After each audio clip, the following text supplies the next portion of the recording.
Welcome to Be Bold America. I'm your host, Jill Cody. And today, I have the great pleasure of welcoming back a former co-host, Dr. Richard Nolthenius. Dr. Nolthenius, since it's been a while since you've co-hosted with me, I'd like to introduce you. Thank you. Before I introduce our bold guest. Rick, you are a member of the Earth Futures Institute with a specialty in economics at UC Santa Cruz, and you are also the chair of the astronomy department at Cabrillo College in Santa Cruz, California. Since 2009, you have shifted your focus to climate science and the human polycrisis and now teach a comprehensive course on climate change and its civilization context. By following climate crisis threads, you have found no solution possible that neglects the deep causes for human behavior in virtually all areas. You state that solutions are not just a technological problem. And last but not least, Rick, you were a contributing chapter author in Climate Abandon. We're on the endangered species list, #1 Amazon bestseller, a book that I edited and contributed to as well. Welcome back, Rick. I'm so glad you could join me today for this I know will be a thought-provoking program. Yes, thank you, Jill. That was a great introduction. And I'd like to introduce our guest. Not yet. Wait a minute. I'm going to introduce the topic of the show. Okay. Yeah. Okay. You're so anxious. You're ready to go. Sorry. Yes, just wanted to welcome you and get started here. So our program today is called We Are Dying for Capitalism. Does big money fuel extinction? We are dying, literally, from capitalism. And if our species is to survive, we need a new abolitionist movement whose goal is to overturn capitalism and replace it with policies and politics that are designed to meet the needs of the many instead of the bottom lines of the few. A triangle of extinction, capitalism, environmental destruction, and war are creating an emergency that humanity as a whole has never faced before. Our interview guest, Dr. Charles Derber, will tell us how runaway capitalism has brought us the brink of extinction and trace the history of how the U.S. became the leading capitalist power, including charting a way to a more hopeful future. We have big things to do. Now, Rick, would you like to introduce our guest? Okay, now, be glad go to. for it. Happy to. Charles Derber is a professor of sociology at Boston College.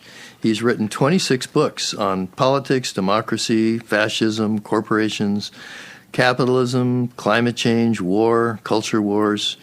Gee, there's hardly anything he hasn't written about. No. Culture and conversation and social change.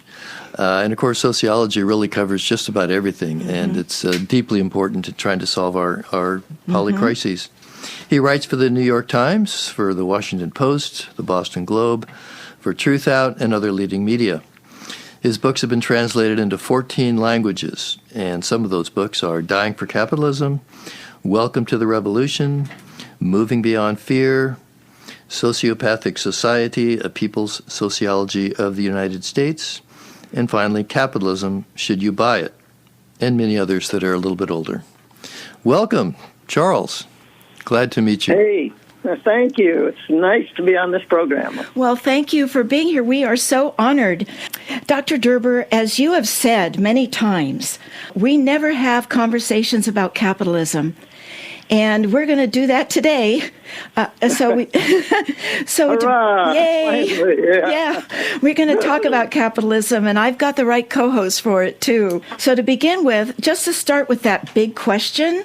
Of course, you can start wherever you like, but the big question on how has runaway capitalism brought us to the brink of extinction? Yeah, well, that is, I'm afraid the idea of polycrises is overwhelmingly, compelling right now. And you mentioned in the run-up the triangle of extinction, which is kind of, I wish if we were visually here, you would see and your listeners would see a big triangle with capitalism maybe at the top and military destruction down at one corner of the triangle and environmental death and destruction down at the other.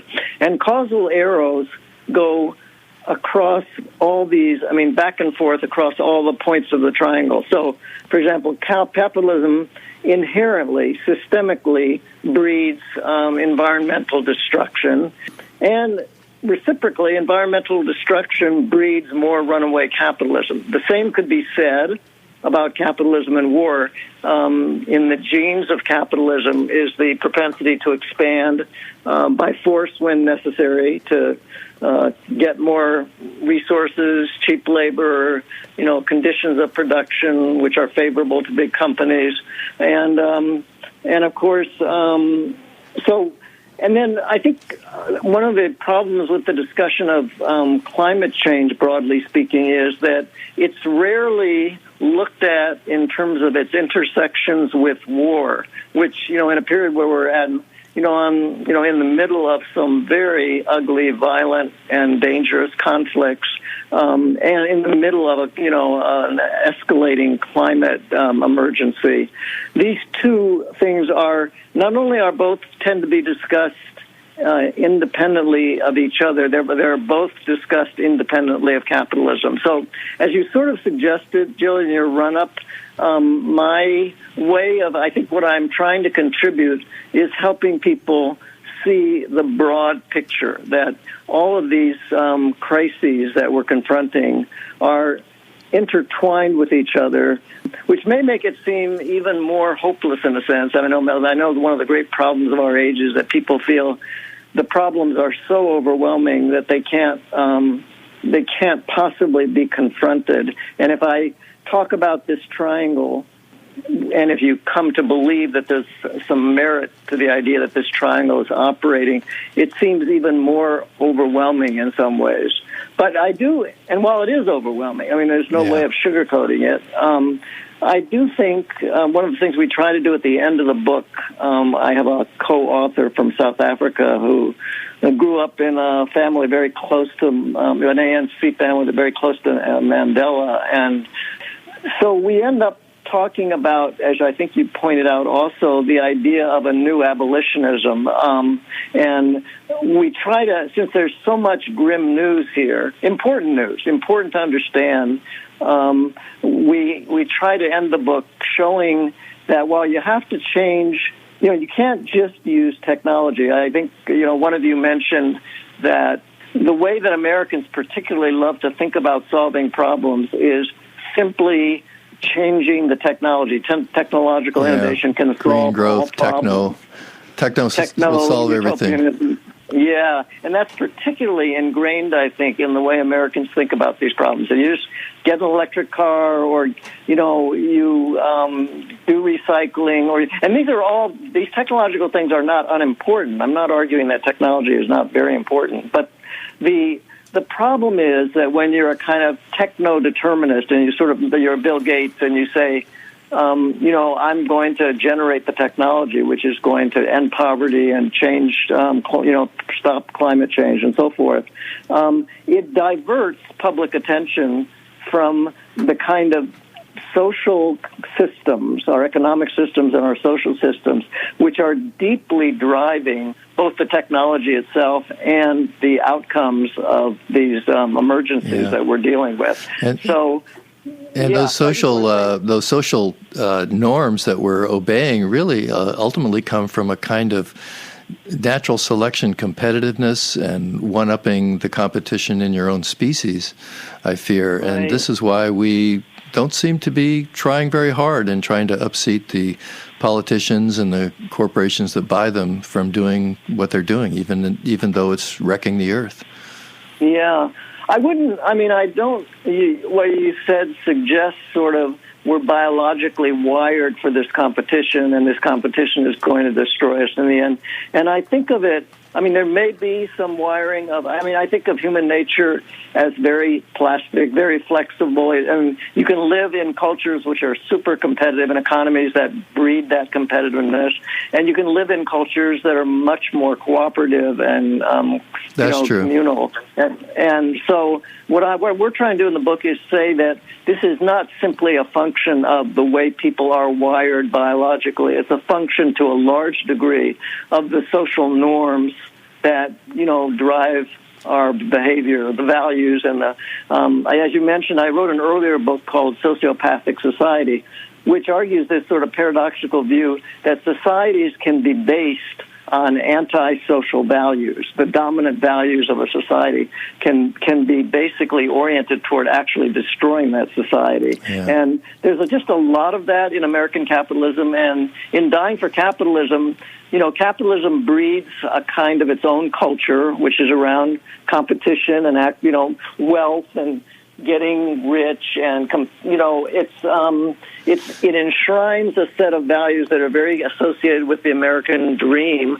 But I don't see these as, there may be a capacity for this biologically, but I'm wired necessarily to do this. We're basically bred to do this by economic powers and by cultural norms, which the people who run our economy and the cultural institutions that are sort of associated with it have deeply bred inside of us, and then diverting us to believe that all of the problems that we're struggling with today, these multiple crises of climate and war and so forth, are basically can be resolved through technology rather than what I see and what we are trying to argue in this book is the heart of the problem, which is the way our economic system is wired, socially and economically, institutionally, and the way in which that drives, crises like climate and war, which also drive each other. So it's kind of an intersectional analysis, and it involves looking at big systems of power. And the reason it's not completely grim is because we try to show that historically, while it's very hard to change large systemic forms of power, I mean, if you look historically, there are periods where we've made relative, significant change. I mean, the abolitionists were able to change slavery. And, at the time, abolitionism in the late 18th century and early 19th century, people looked at the abolitionists and said, you guys are crazy. Slavery has been around for thousands of years, which was true. And they said, you're dreaming if you believe that you can ever create a world without slavery. And the abolitionists didn't totally end slavery, but they ended the slave system that the Confederacy, which is, by the way, a kind of neo-fascism of America that began very early. But they did succeed in, tearing down some of the foundations of that. So we do look at the book with a certain measure of sense of the incredible importance of believing that you can change even large systems. The way this system sustains itself is by perpetrating a kind of fatalism and a belief, in what people call TINA, often T-I-N-A, which means there is no alternative. Sometimes it's called capitalist realism. The idea that if you're, there's really no other. Fukuyama was saying this in the late 90s when he said, history is over. We really can't think of any alternatives. And Jill just started the program by saying, finally we might have a conversation about capitalism. And I think she's right that it's kind of unusual to do that in the public square, so to speak, because the culture has just bred in us the idea that whatever problems capitalism has, and, Americans do believe that capitalism is profoundly flawed. About 50% of Americans in polls over the last 10 years have said that they see major problems with capitalism. Well, and they also don't see or know what the alternative would be. You are listening to Be Bold America on KSQD 90.7, 89.5, 89.7 FM. Many voices, one station. Listen globally online from the KSQD.org website. Our topic today is We Are Dying for Capitalism. Does big money fuel extinction? And we, Dr. Richard Nolthenius and I, are speaking with Dr. Charles Derber, professor of sociology at Boston College and author of 26 books, the most recent of which is Dying for Capitalism, How Big Money Fuels Extinction and What We Can Do About It. I'm your host, Jill Cody. And we invite you to join us tomorrow at this time from 5 to 6 for Talk of the Bay here on KSQD. You're listening to KSQD Santa Cruz. Christine Barrington is your host, and she has two parts. First, she'll interview Executive Director Matt DeYoung of the Santa Cruz Mountain Trails Stewardship, who have been creating and maintaining world-class trails in the Santa Cruz State Park since 1997. And then in the second half, she welcomes back ACLU Santa Cruz Chapter Director Peter Gelblum to discuss the Santa Cruz City Council response to the police department proposal to install automatic license plate readers at busy city intersections. Peter will share how the local ACLU chapter has been working to protect civil liberties in 2023. That's tomorrow on Talk of the Bay from 5 to 6 here on KSQD. And now back to Jill, Richard, and guest. And we're back. This live Be Bold America show is edited into a podcast that's available for free on Apple, Google, Spotify, and many other podcast platforms, including YouTube and on the KSQD website. Please follow our podcast and share it with friends. That's how our show grows. And grow we did last year. Our listenership increased 213%, and the Be Bold America podcast is now heard in 10 countries, including the United States, of course. Thank you to all of you worldwide for your support, and keep spreading the word that this program discusses wide topics on democracy, the climate crisis, principle-centered living, and values truth above all else. So I am very pleased that you are listening. Rick, now I know you have a big question. Take it away. Well, first of all, I'd like to pay a couple of compliments to our guest. Oh, yes. So first of all, I love the way you highlighted the value of Frederick Douglass in your book, because he's one of my great heroes, and not only in content and in oratory, but his style and his appreciation that a certain pugnaciousness is required today. And in fact, I find that to be a problem with some progressives, as they're a little bit too nice, a little bit too timid. And unfortunately, that lets other people think that, oh, well, I guess they're having a reasoned conversation and it's all above my head, so I don't know, I'll just wait till they're all done and then I'll, decide what to do then. Right. Which just, kicks the can down the road. Okay, but the other compliment I wanted to pay you is that I have co-hosted here before, and I'm used to having to pick a bone over X, Y, and Z, but I found I haven't really found anything I can pick a bone with you about. He liked your book very much, Dr. Derber. Yeah, I liked your book I'm really happy to hear that, yeah. We're not going to tussle. Jill, I just want to add one thing, a footnote to what you said. You said, yes, people have very large questions these days about capitalism when they look at a world where, 10 billionaires have more money than, over 175 million, over half the population and so forth. But, just on a slightly more positive note, when you ask people, what do you think of a possibility of a different kind of economy, and specifically if you ask people, what is your thought about whether some kind of socialism or a more collectively oriented society than capitalism is possible, you get a very strong positive response. And I think it's true that people are not really clear. When Bernie Sanders talks about democratic socialism, he says he's talking about Denmark, and a lot of people think, they're talking about the kind of welfare state that Europe is promoting. And I think,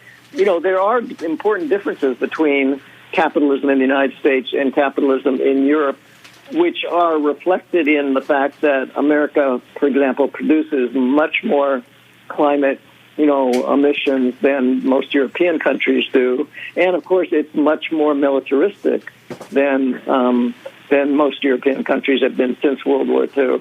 And that sort of reinforces the triangle of extinction, the idea that if you have the kind of runaway, sort of unregulated neoliberal capitalism that Ronald Reagan really ushered in full scale in the 1980s, and Maggie Thatcher did the same, and then people like Fukuyama came along and said, there is no alternative. This runaway capitalism is the only way. Well, the elites of both parties have bought into this quite a lot, but the ordinary people are having too many problems to completely buy into it. I mean, there is a lot of buying into it, which is grim.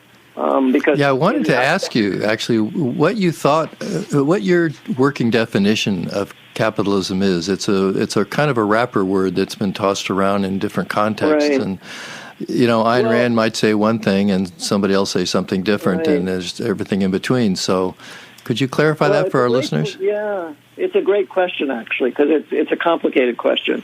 But, just to bring it down to very straightforward basics, I think of capitalism as a system which says we don't need public goods, meaning anything produced that is not produced for the market by private companies and for profit. That if we create a society which is organized only around production, everything for sale, everything that is produced that has value should be produced on the market by large or small corporations and sold for profit.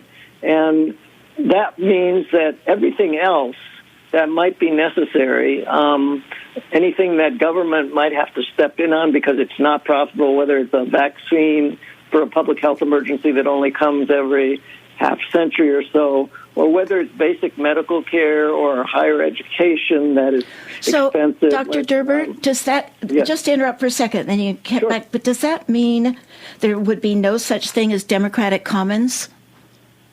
Yeah, that's a great way of putting it, actually. Capitalism is the successful enclosure of the commons, right? That in the 18th century, a lot of land was held in common, and people were able to farm it and produce a lot for themselves. And when the nobility of class of the Middle Ages was breaking down, and the primogeniture was taking younger sons who couldn't, inherit the fortune, and they had to basically take over the land and put it to work for their own new mercantile and capitalist ventures. So that was the beginning of taking away commons, land that was held in common for public gardens, public, food, and enclosing it. And of course, the fallacy is that commons, there are some commons you just can't enclose, like the atmosphere we breathe and the oceans that circle the globe. Right. And trying to privatize those. Capitalism treats everything as if it can be enclosed. They even want to. I'm remembering how the Chicago boys, who are the kind of Ayn Rand, extreme free market neoliberal capitalists, they talk about, family relationships should be seen as market-based. So you should be able to buy and sell children in a family on the market. I mean, Ernest Becker, a Chicago economist, won a Nobel Prize writing that kind of stuff. And, the air and the water. Wait a minute. Are you serious? Yeah. Yeah, no, I'm serious.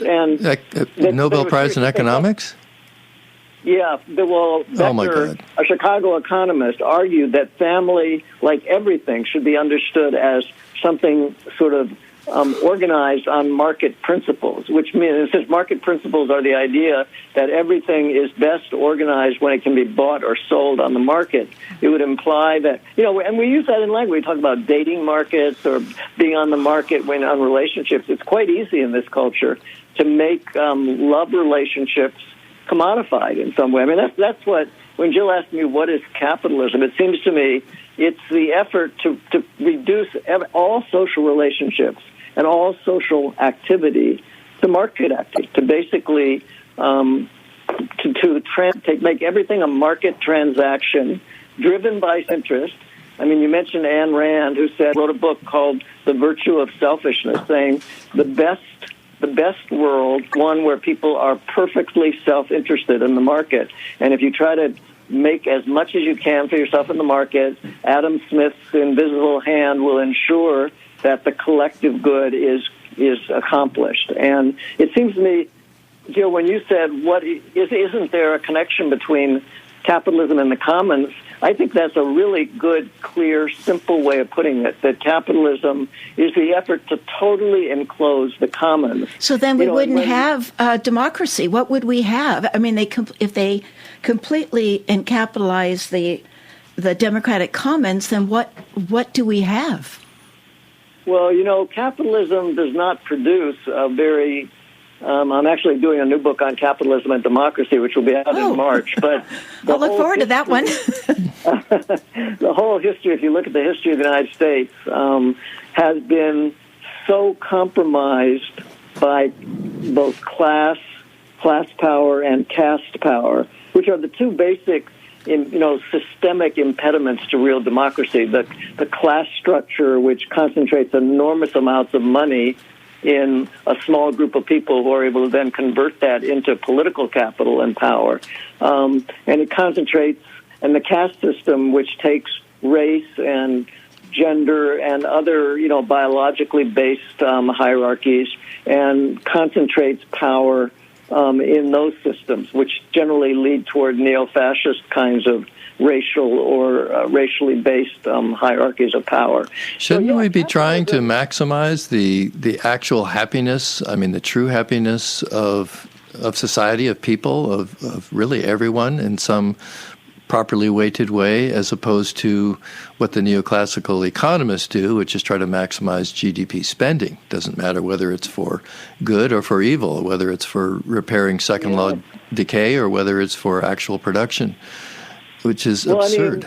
I think that the answer to that question is that capitalism survives with a culture that indoctrinates people with the idea that nothing gives you more happiness than doing well on the market. There was a study of young girls.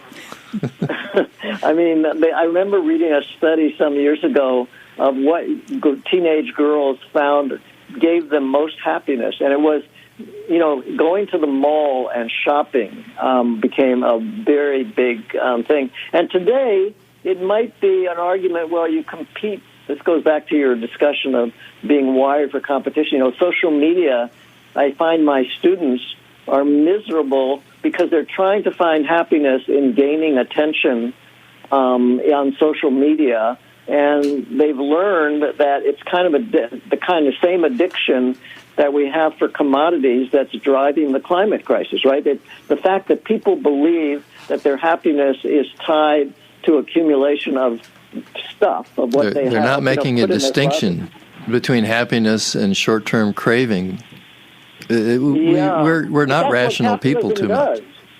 It seems to me that what capitalism does, both in terms of institutional corporations, which are driven by short-term capital markets and therefore operate on very short-term financial horizons, and then that drives workers and consumers into their own very short-term horizons of happiness, because you're living in a precarious situation. And when you feel, they talk now about the working classes as the precariat, meaning people who are living on the margin and precariously. When you're living precariously, you don't have the luxury of thinking long term. You're thinking about how are you going to make it tomorrow. And there are millions, and when Biden wonders, which is a good reason to keep him there.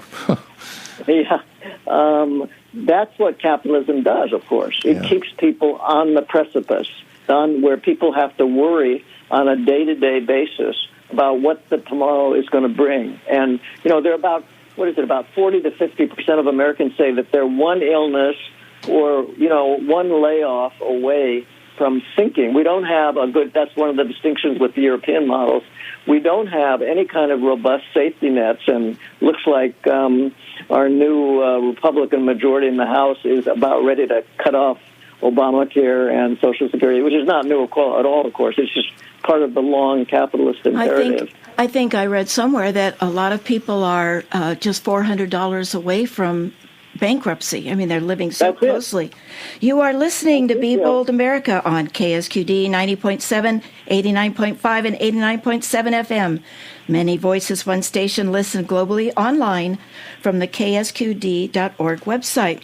Our topic today is, are we dying for capitalism? Does big money fuel extinction? And we are speaking with Dr. Charles Derber, who writes for and has been reviewed in the New York Times, the Washington Post, the Boston Globe, Truth Out, and other leading media. And his books have been translated in 14 languages. We will be right back after Jim Hightower's commentary titled, Why Supreme Court Ethics is an Oxymoron. Let me be blunt. The problem with today's Supreme Court is that it consists of too many 5-watt bulbs sitting in 100-watt sockets. While most of the 9 members are assumed to be brilliant, smart is as smart does, and this court's right-wing majority wallows in stupid, consistently pushing plutocracy, autocracy, and theocracy over the democratic will of the people. Compounding this stupidity, many of the judges have flagrantly accepted gifts of cash, luxury vacations, and other freebies from the corporate and right-wing interests that have benefited from the court's rulings. Yet, caught red-handed, the narcissistic jurists assert that we the people should just trust their integrity. These 9 legal power brokers, who pose as America's arbiters of justice, have even exempted themselves from having an ethics code, allowing each one to make up their own unwritten ethical rules. Thus, corruption flourishes, so the public, Congress, and the media have finally demanded that at the very least, the eminences be subjected to basic ethics. Okay, the 9 finally grumped, we'll sign on to a code. But their acquiescence included a killer gotcha. They would write their own rules of behavior. Sure enough, their 14-page code is a toothless watchdog with no bark, much less bite. It starts by snarling that the great unwashed simply fail to understand that the entire court is, as the Chief Justice had earlier proclaimed, jurists of exceptional integrity. So the new code promises boilerplate ethical behavior but provides no enforcement mechanism beyond claiming the judges will police each other. This is Jim Hightower saying, if these brilliant lawyers can't or won't write a straightforward code of judicial ethics, why should we trust them to render justice for us? To help democratize this third branch of our government, go to fixthecourt.com. The Hightower Radio Lowdown is made possible by you subscribers to Jim Hightower's Lowdown on Substack. Find us at jimhightower.substack.com. If you are just joining us, our topic today is, we are dying from capitalism. Does big money fuel extinction? And our bold guest is Dr. Charles Derber. Please look for his other books, such as Moving Beyond Fear, Sociopathic Society, and Capitalism, Should You Buy It? Dr. Derber, in the commentary, Jim Hightower mentioned this court's right-wing majority wallows in stupid, consistently pushing plutocracy, autocracy, and theocracy over the democratic will of the people. After hearing his commentary, did any thoughts or reactions come to mind, especially how they might relate to dying for capitalism?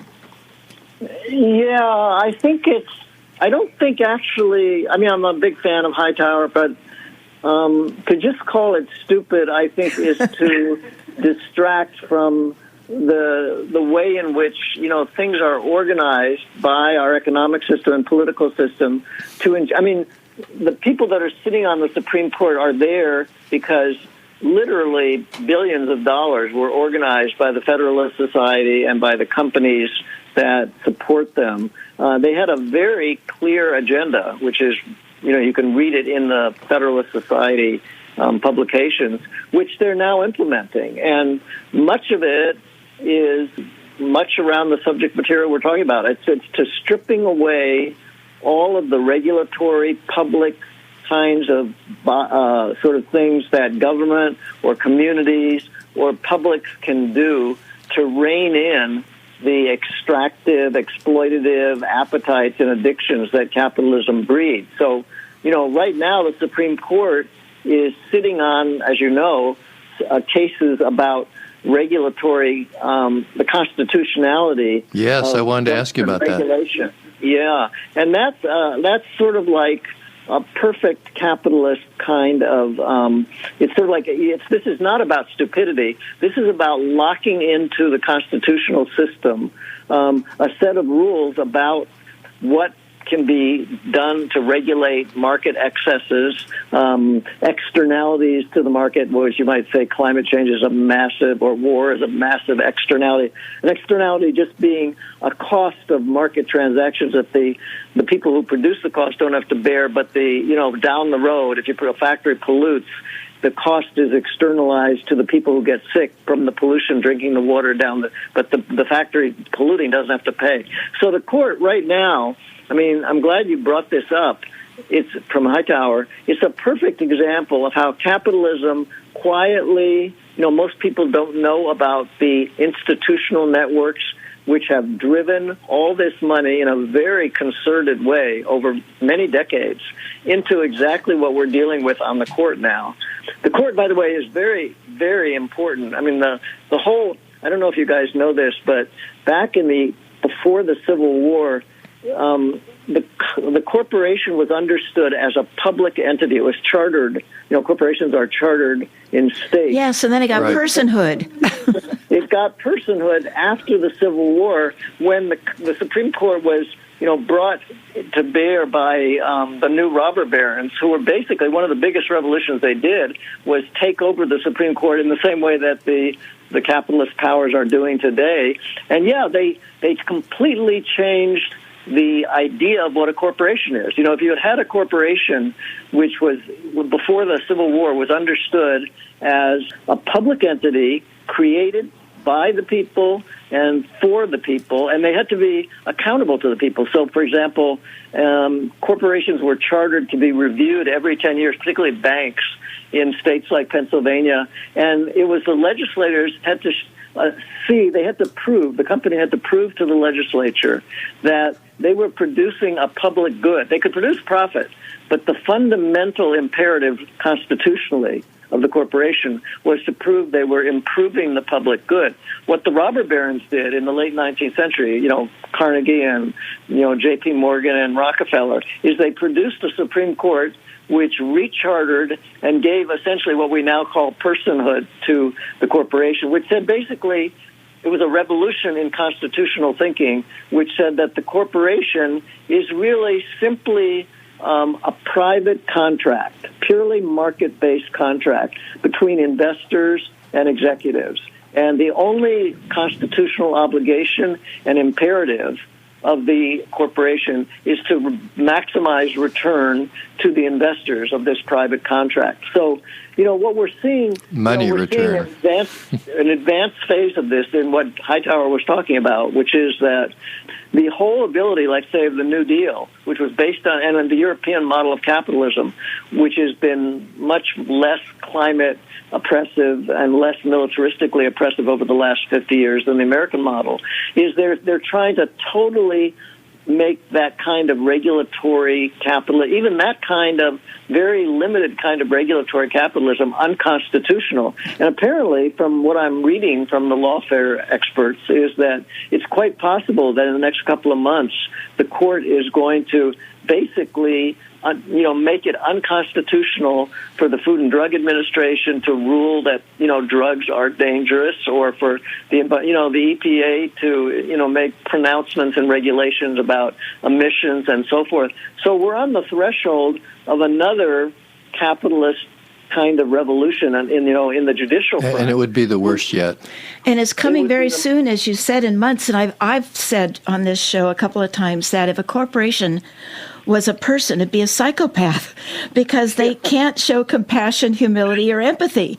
So we're being governed by sociopathic psychopaths. Yeah, exactly. I've been saying this for years. Even if you have people who are lovely people, I mean, so I'm sure many executives are good people in the sense of the problem is not simply the psychology of people. It's the fact that just what we talked about, the system has rules. And one of the rules, no matter if you're a sweet, kind, gentle person or you're a competitive, bastard, the same behavior is required. You have to legally respond by maximizing return of investors. It's not this is your fiduciary obligation, meaning the investors can sue you if you act like a nice person, and if you are a nice person. In the end, you're going to be sued, because the constitutional obligation is to maximize return to investment. And yet those CEOs could be twisting the arms of their legislators in the smoke-filled rooms and saying, we don't want to be considered psychopaths in the future.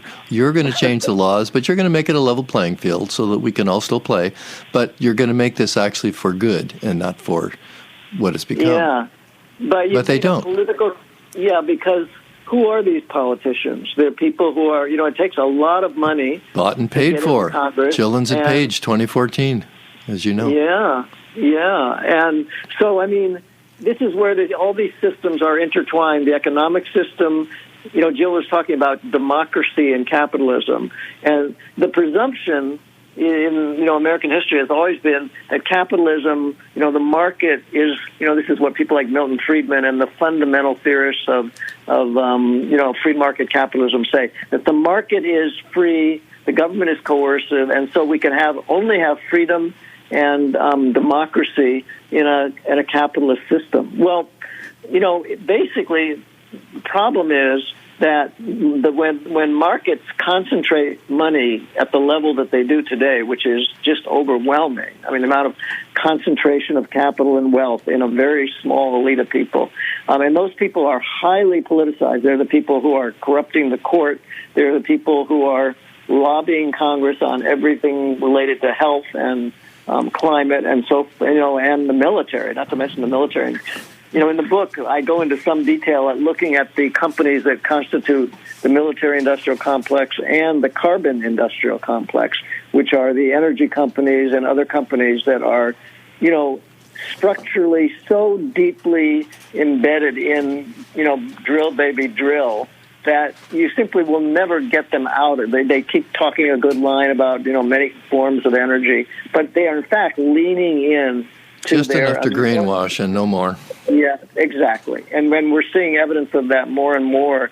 And so, again, people like to think about a green capitalism because they're thinking in these technological terms. They're saying, well, capitalism is going to solve climate change because it's the most innovative system, and the solution to capitalism is better to climate change is better technology. That's where the intellectual kind of problem is, right? That somehow the idea that capitalism is going to produce technology which is going to solve climate overlooks the entire systemic, force of capitalism, which is insatiably addicted to subjecting more and more of the planet to, absolute extraction of resources, taking land, changing everything on the planet into a market commodity that can be sold for profit. And, the problem is short-term we live profit on a finite planet. Yeah, we live on a finite planet,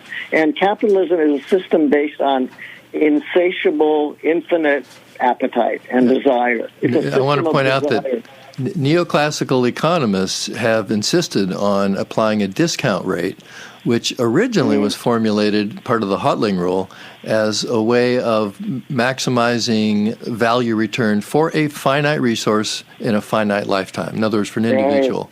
And now they have taken that and applied it to civilization, which, of course, doesn't have a death date, at least not one that we, unless that's by their design. Right. It's completely sociopathic. Yeah, that's really an important idea. I've written about that. People should really look at my PowerPoints that I gave to the Earth Futures Institute last year. I hope you'll have a chance to look at them too, Charles. Yes, I will look at it. And I want to say again, just in terms of thinking about alternatives to capitalism, when Jill said, well, people don't know what that's... Right. She's right. What else could there be?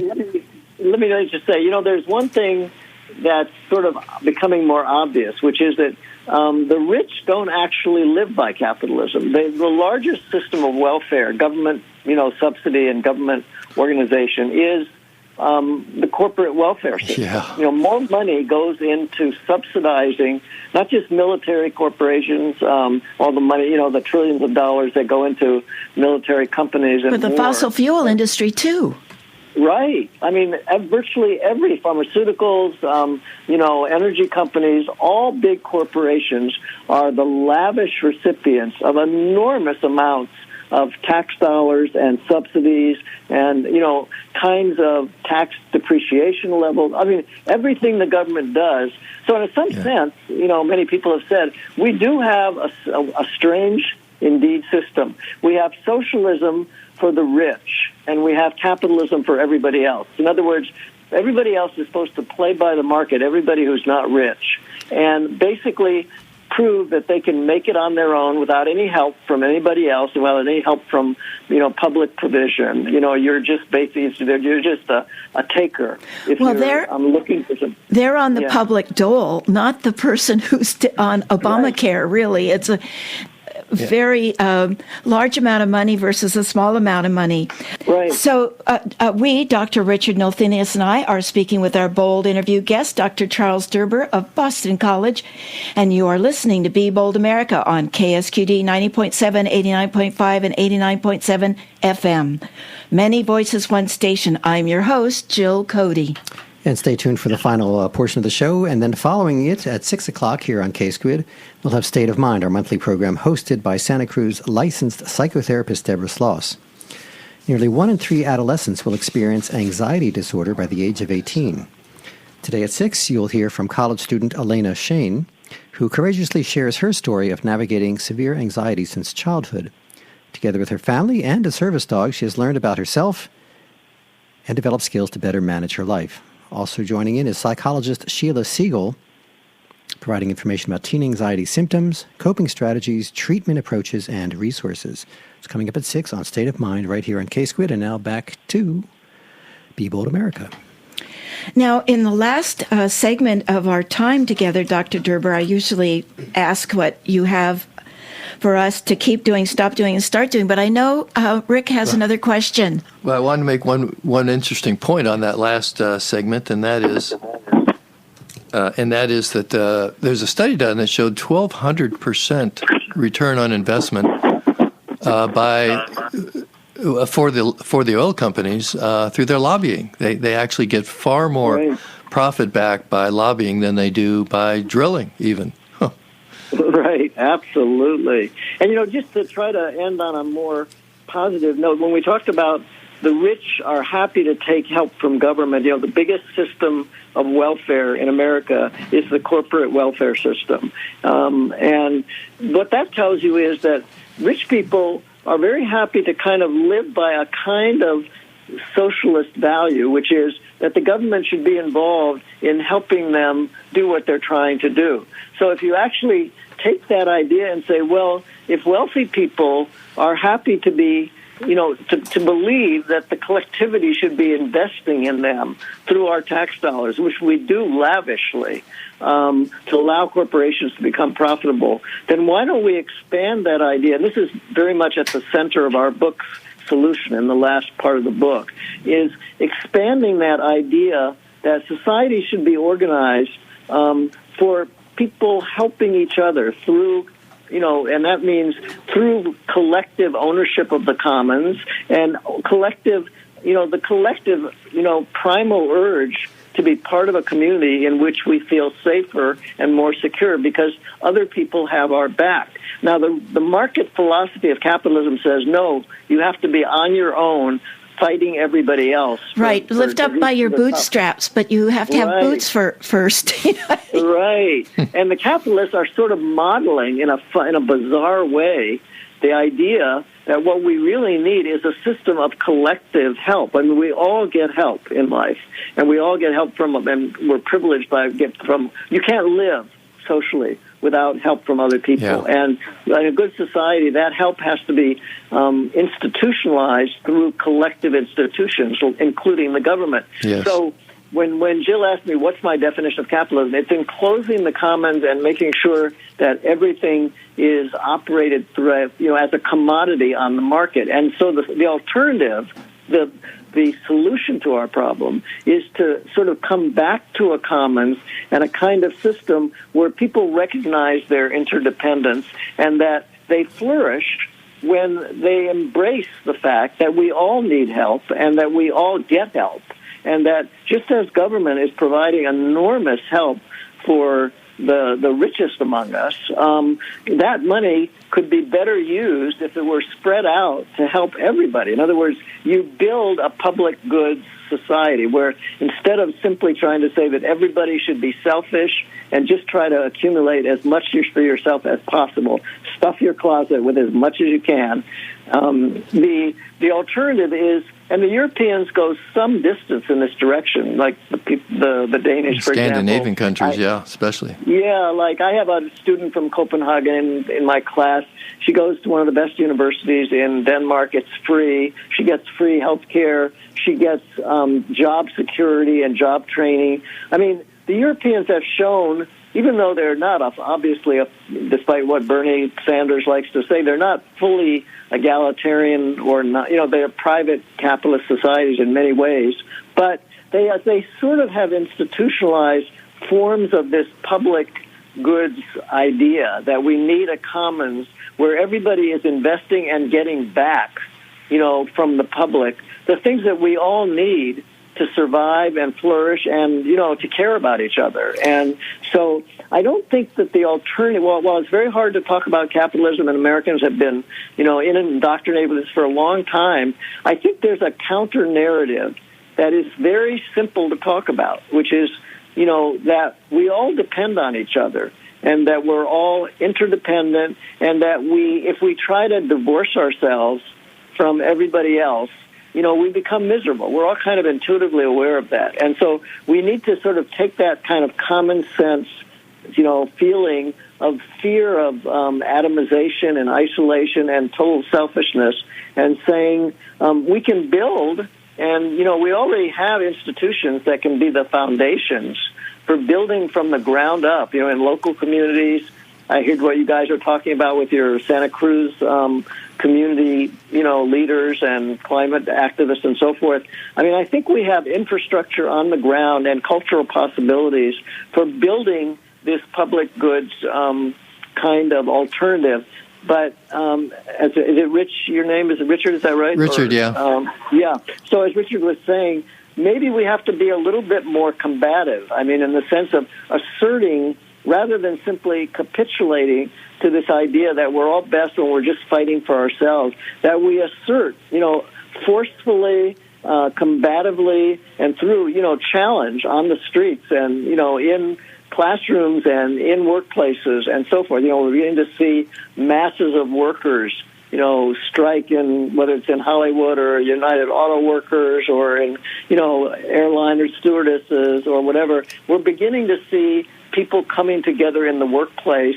I mean, those kinds of possibilities are always there. And when, as the situation becomes more and more extreme, which it will, based on the dynamics we discussed in the book, it becomes more possible to see people coming together, partly out of desperation and need, and partly just out of some common sense recognition of waking up and saying, wait a minute, this is not the way life should be led, and coming, toward a different way of living. We need a lurching revolution, which we hope, of course, will be peaceful, but it's going to probably have to be led by the young. Maybe there's a Green New Deal, revolution that begins small and locally, but it's being talked about in Congress. And maybe, how do you fund a Green New Deal? We've had a New Deal. It had green elements to it back when the Depression had. You could have, you can fund it by taking the trillions of dollars that are currently in philanthropic corporate foundations, which are basically tax evasion structures, and take that money as well as all the money feeding in from the military and diverting it into a massive green jobs and green infrastructure publicly based investment program. Biden started to do a little bit of this before he got knocked away from that by the Republican Congress.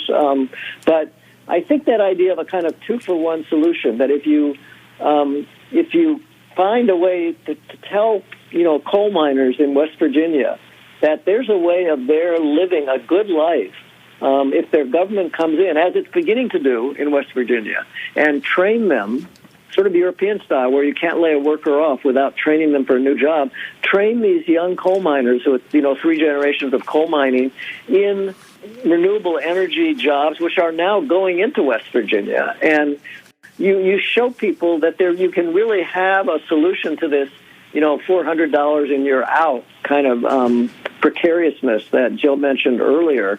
But you've got to show people that there's a way to do it where you're not risking where you're not, just simply sinking into poverty if you reject the corporate, mold that you're being presented with. And this all seems so obvious, and I wonder, how do we shoehorn out the people who've built the system and are tailoring it right now to be iron tight? I mean, I worry that our final days of democracy might be around the corner. It's a massive, you guys do it on the air. It's a massive educational program. I try to do it through my writing and teaching. And it's a revolutionary project, and we don't have a lot of time. If Trump wins in 2024, we are going to lose most of our rights and freedoms that we have, whatever we have left.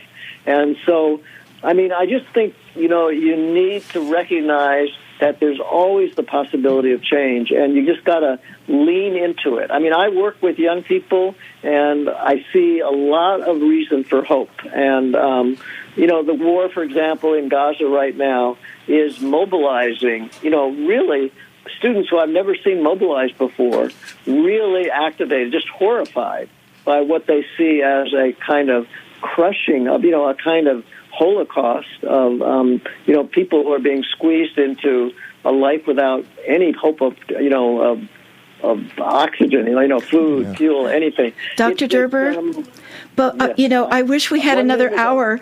Both Rick and I thank you for being our bold and impressive guest today. Thank you for an hour of your valuable time. I really appreciate you being here, and I hope you come back when you've got your book on capitalism and democracy is done. Oh, thank you so much, Jill. I'm sorry to talk so much. I just tried to get a lot in, but oh no, you guys are great, and you are a fountain of information on a subject that we need to start talking about, as we started the show with. As Jill has accused me of, I am dense and intense, and so are you, and that's a good thing. Well, thank you both. Thank you. I really appreciate it. Thank you. What's up next on Be Bold America? Please join us on Sunday, December 17th for Corporate BS, Exposing Lies and Half-Truths that Protect Profit, Power, and Wealth in America. From praising the health benefits of cigarettes to moralizing on the character-building qualities of child labor, rich corporate overlords have gone to astonishing, often morally indefensible lengths to defend their profits. Since the dawn of capitalism, they've told the same lies over and over to explain why their bottom line is always more important than the greater good. You say you want to raise the federal minimum wage? Why? You'll only make things worse for the very people you want to help. Should we hold polluters accountable for the toxins they're dumping in our air and water? No, the free market will save us. It's always the same tired threats and finger-pointing and a concentrated campaign to keep wealth and power in the hands of the wealthy and powerful.